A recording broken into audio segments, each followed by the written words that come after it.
Hello नमस्कार दोस्तों। आप सबों का स्वागत है सर्वेश क्लासेस केजीजी में।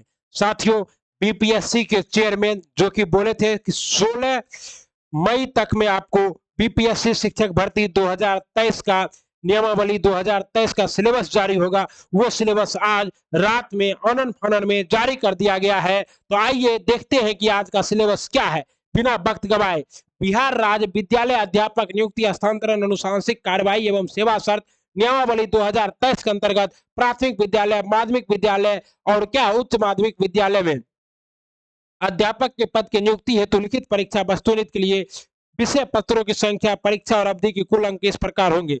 अहर्ता अहर्ता क्या है, सबसे पहले दिया हुआ है। देखिए आपका क्या है, प्राथमिक से उच्च माध्यमिक विद्यालय में सभी अध्यापकों के लिए यह पत्र 2 भागों में होंगे तथा भाग 1 और 2। भाग 1 अंग्रेजी भाषा के सभी के लिए अनिवार्य होगा और भाग 2 हिंदी भाषा, उर्दू भाषा और बांग्ला भाषा तीनों में से किसी एक भाषा का चुनाव करना होगा। सीधा का सीधा आप समझ जाइए कि सीटेट में जो होता है, सीटीईटी में जो होता है, उसी आधार पर इस पत्र की अहर्ता कम से कम 30% अनिवार्य है। मतलब इंग्लिश आपको पूछा जाएगा, ओके। और उसके बाद आपका क्या होगा, हिंदी होगा, जो कि आपको क्वालिफाइंग नेचर का होगा, ओके।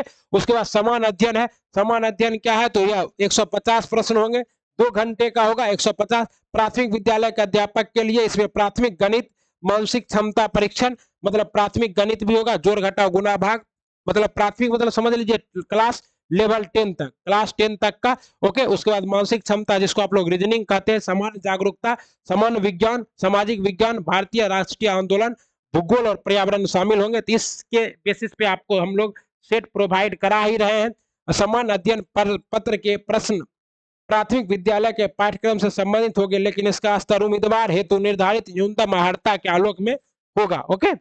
पता है। उसके बाद है विषय एवं सामान्य अध्ययन। तो विषय किससे पूछा जाएगा, तो ये अब हम लोग जो है प्राइमरी टीचर जो है, प्राइमरी टीचर सिर्फ यही 2 एग्जाम देगा।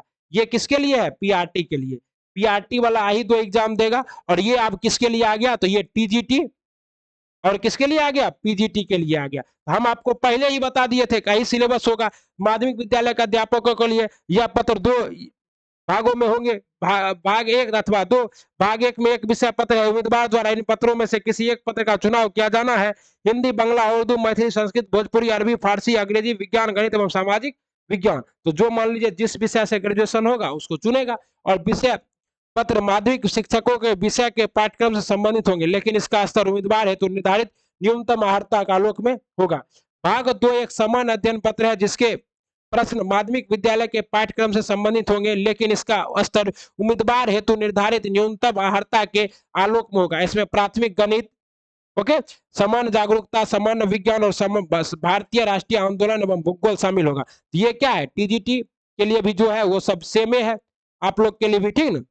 तो टीजीटी वाला है ये, ओके। तो माध्यमिक स्तर के लिए तो यहाँ तो क्या है, जो पीआरटी वाला है वो 2 एग्जाम देगा, टीएचईटी वाला एक और एग्जाम देगा। देखिए कितना एग्जाम दे रहा है। टीजीटी वाला क्या करेगा, ई एग्जाम देगा, ई ऊपर वाला एग्जाम देगा, और फिर कौन एग्जाम देगा, ई तीसरा नंबर का एग्जाम देगा माध्यमिक विद्यालय के शिक्षकों के लिए, ठीक ना। और उसके बाद आपका क्या है, तो उसके बाद है आपका इससे क्या होगा, पीआरटी तो माध्यमिक में कोई क्वालिफाई नहीं करेगा, पीजीटी में कोई ये पीजीटी के लिए है, तो पीजीटी में कोई क्वालिफाई नहीं करेगा, तो सब कहाँ क्वालिफाई करेगा, पीआरटी में। पीआरटी में कंपटीशन क्या होगा, बढ़ जाएगा। उच्च माध्यमिक विद्यालय का अध्यापक के लिए प्रश्न पत्र 2 भागों में होगा, भाग 1 और भाग 2। भाग 1 में विषय पत्र होंगे उम्मीदवार द्वारा इन पत्रों के। तो इसमें कितना प्रश्न होगा, देखिए भाग 1 में होगा 100 प्रश्न, ठीक है ना। भाग 1 में होगा 100 प्रश्न और भाग 2 में होगा 50 प्रश्न। कितना प्रश्न होगा, 50 प्रश्न होगा, ठीक ना। और भाग 2 में क्या होगा, हिंदी, उर्दू, अंग्रेजी, संस्कृत, बांग्ला, मैथिली, मगही, अरबी, फारसी, सब कुछ, मतलब जितना भी सब्जेक्ट है सब होगा। और विषय ऊपर उच्चतर माध्यमिक विद्यालय के विषयों पर पाठ्यक्रम से संबंधित होंगे। विषय क्या होगा आपका, इंटर लेवल तक का पूछा जाएगा। और समान अध्ययन भाग 2 में क्या होगा, समान अध्ययन के पत्र होंगे, जिसमें प्रश्न पत्र माध्यमिक विद्यालय के पाठ्यक्रम संबंधित होंगे, लेकिन इसका स्तर उम्मीदवार है। तो मतलब समझ जाइए ना कि माध्यमिक स्तर का होगा, लेकिन इसमें आपको 10+2 का पूछा जाएगा, ठीक है ना। तो कार्मिक एवं प्रशासनिक सुधार विभाग बिहार के संकल्प में 23-24 दिनांक 16/7/2007 एवं सामान्य प्रशासन विभाग के संकल्प ज्ञापक 962 दिनांक 22/1/2021 के द्वारा उपरोक्त परीक्षा में मेधा निर्धारण हेतु सामान्य वर्ग के लिए कितना प्रतिशत, 40%, ठीक है ना। और ये सब किसके लिए है, तो ये है नियोजित शिक्षक के लिए। अब बाकी आप लोग हम लोग का क्या बनेगा, जो मान लीजिए टीचर ही नहीं है तो उसका मेरिट बनेगा, मेधा बनेगा।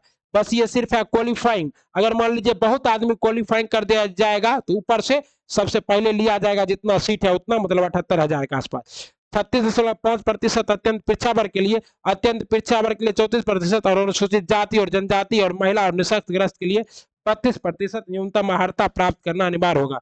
अन्यथा वे प्रतियोगिता परीक्षा से क्या हो जाएंगे, बाहर। मतलब 40% से कम अलो तो प्रतियोगिता परीक्षा से की हो गलो, बाहर हो गलो। और बाहर हो गलो तो हो गलो। देखो, तो जो आप लोग प्राइमरी टीचर है, समझ में आ रहा होगा आप लोग, तो प्राइमरी टीचर वाला को क्वालिफाई करना है, 30% अंक लाना है इंग्लिश में और हिंदी में, क्वालिफाई कर गए।